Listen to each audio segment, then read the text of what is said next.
Assalamualaikum warahmatullahi wabarakatuh. Perkenalkan, nama Ana Safira Kusumawardani dari kelas 10 P3. Dan pada kesempatan kali ini, Ana akan mengerjakan masing-masing satu soal dari dua bab yang dimaksudkan ke ujian kemarin sebagai perbaikan nilai matematika. Soal pertama yang Ana akan ambil yaitu adalah soal nomor 2 dari uji pemahaman halaman 276.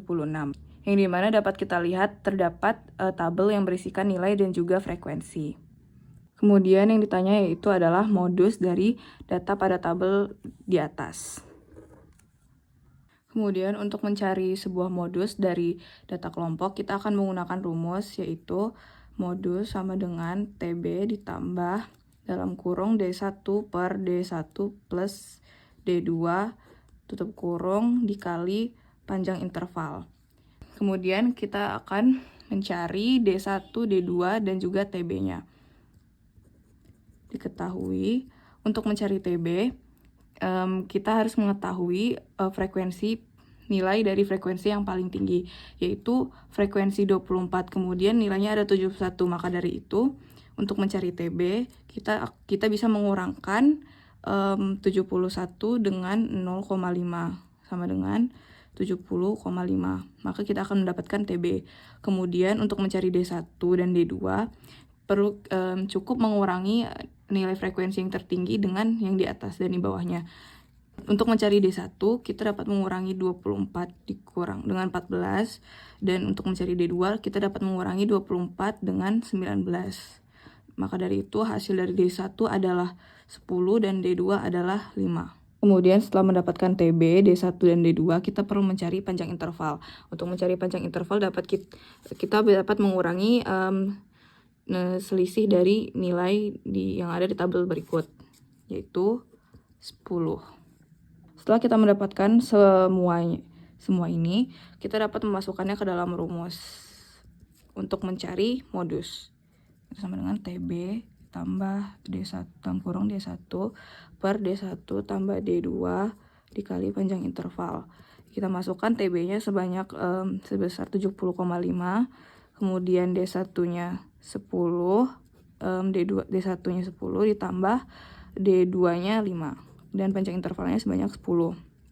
Maka kita akan mendapatkan 70,5 ditambah 10 per 15 dikali 10. Kemudian 10 per 15 ini dapat kita sama-sama bagikan 5. Maka kita akan mendapatkan 70,5 ditambah 2 per 3 kali 10.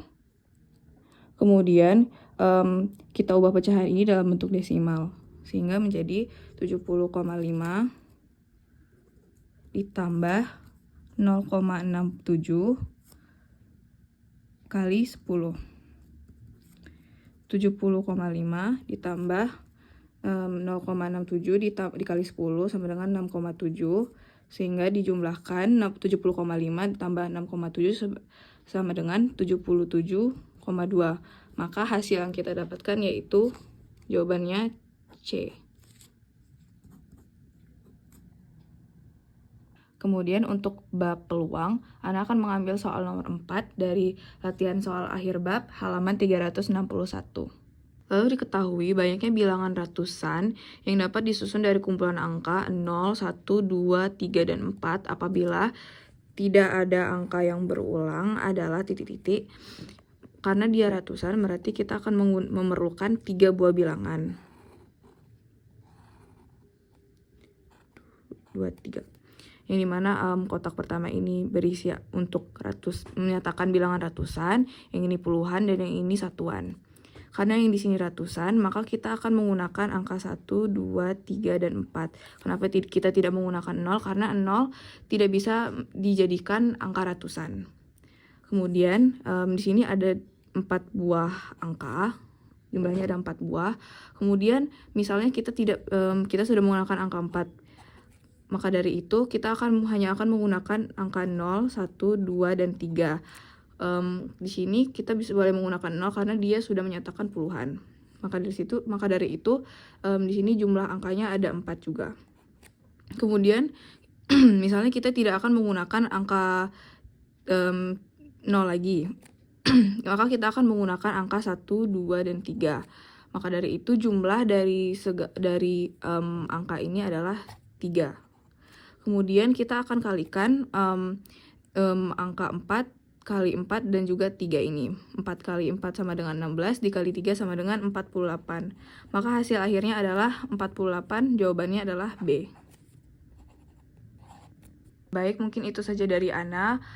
Apabila ada kesalahan kata, mohon dimaafkan. Kepada Allah, Ana mohon ampun. Terima kasih. Wassalamualaikum warahmatullahi wabarakatuh.